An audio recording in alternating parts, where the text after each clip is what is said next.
اما آئی حلیمہ آئی، کیا ہوا بیٹا؟ کیا ہوا؟ کچھ نہیں، بالکل صحیح سالم ہوں، آپریشن ہو چکا تھا، سب فٹ فاٹ تھا، بس چہرے پر آپ کی زردی سی تھی۔ اے حلیمہ کو ڈر ہوا ہو سکتا کہ بھوک مرے ہو۔ اللہ کے نبی صلی اللہ علیہ وسلم کو اٹھایا، حضرت آمنہ رضی اللہ تعالیٰ عنہ کے پاس لے کر گئے اور کہا کہ مجھے ڈر لگ رہا ہے، اپنے بیٹے کو اپنے پاس رکھ لو۔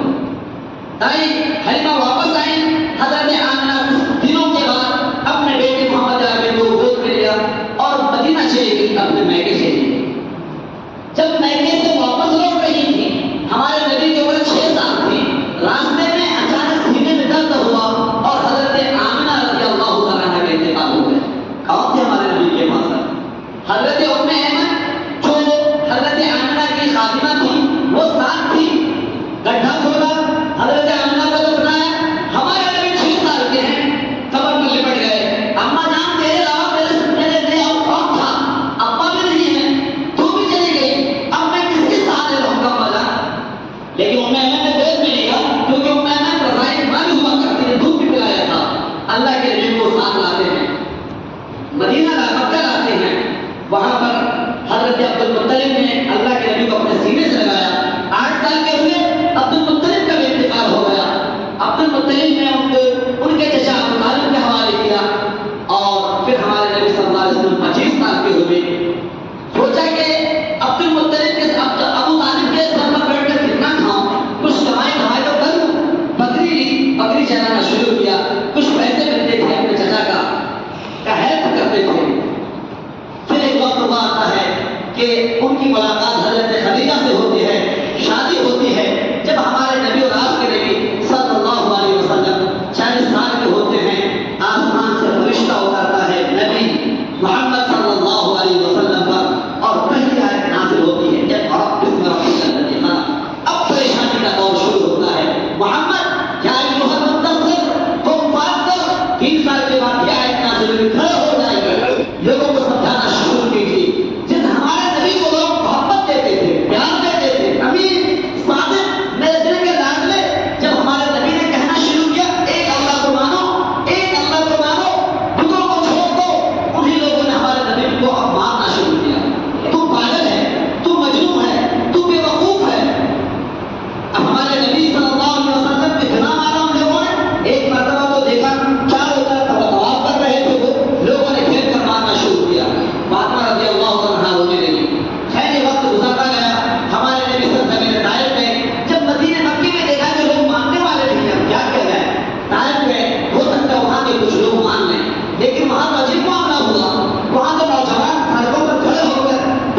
اسے ہم چھوڑ رہے ہیں اور کہتے ہیں اللہ کی مدد کیوں نہیں نازل ہو رہی ہے؟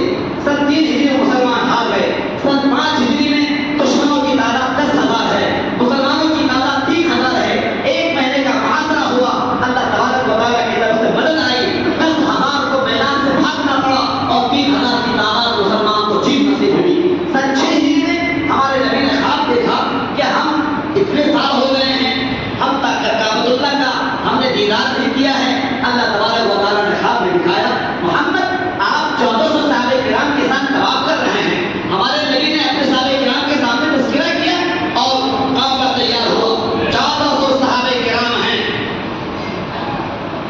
مکے کی طرف روانہ ہوتے ہیں، دشمنوں کو خبر ملتی ہے، دشمنوں نے راستہ روک لیا، نہ ہی جانے دیں گے، طواف کرنے کی اجازت نہیں ہوگی۔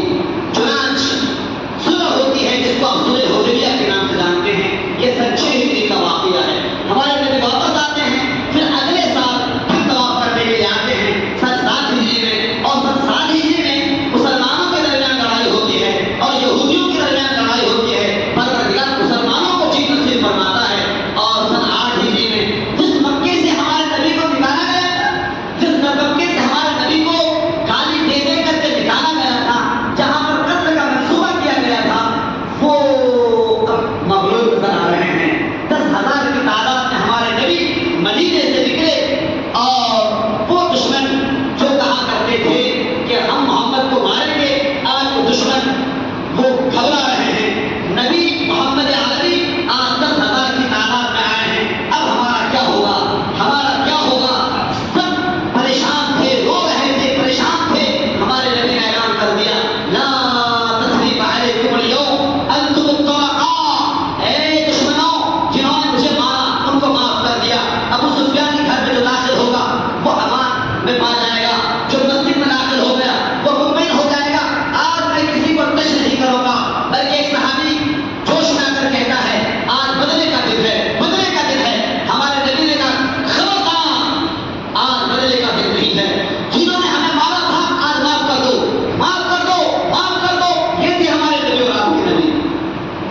تقریباً 23 سال 22 سال مسلسل ہمارے نبی پریشانی کے عالم میں رہے۔ ابھی دشمن سامنے ہیں، چاہتے تو دشمن کی گردن کو اڑا سکتے تھے، لیکن ہمارے نبی نے فرمایا معاف کر دو، معاف کر دو۔ پتہ ہے کیا ہوا؟ معافی کا اعلان ہوا، تمام کے تمام لوگ مسلمان ہو گئے۔ سن 9 ہجری کا واقعہ آتا ہے غزوہ تبوک، اور سن 10 ہجری میں ہمارے نبی صلی اللہ علیہ وسلم 10 اور 11 کا جو واقعہ آتا ہے، ہمارے نبی صلی اللہ علیہ وسلم آخری حج فرماتے ہیں۔ پوری زندگی میں ایک ہی حج فرمایا ہمارے نبی نے، اور آخری حج کے بعد ہمارے نبی کا انتقال ہو جاتا ہے۔ یہ جھنجھٹ میں 25 دن میں اپنے نبی کی پوری زندگی تھی۔ کوشش کیجیے لوگوں، اپنے نبی کی قربانیوں کو اپنی زندگی میں اتارو، اپنے نبی کے اخلاق سے اپنے آپ کو آراستہ کرو۔ یہ زبان بڑی خطرناک چیز ہے، اس زبان کو اپنے کنٹرول میں رکھو۔ ہمارے نبی نے سب سے زیادہ زور دیا اسی زبان کو کنٹرول میں رکھنے کا۔ بازار میں بیٹھتے ہیں، مارکیٹوں میں بیٹھتے ہیں، اپنی زبان سے جو الفاظ نکلتے ہیں، ہمیں پتہ نہیں یہ زبان وہ ہے جو آپ کو جہنم میں دھکیل سکتی ہے، اور یہی زبان وہ ہے جو آپ کو جنت میں داخل کروا سکتی ہے۔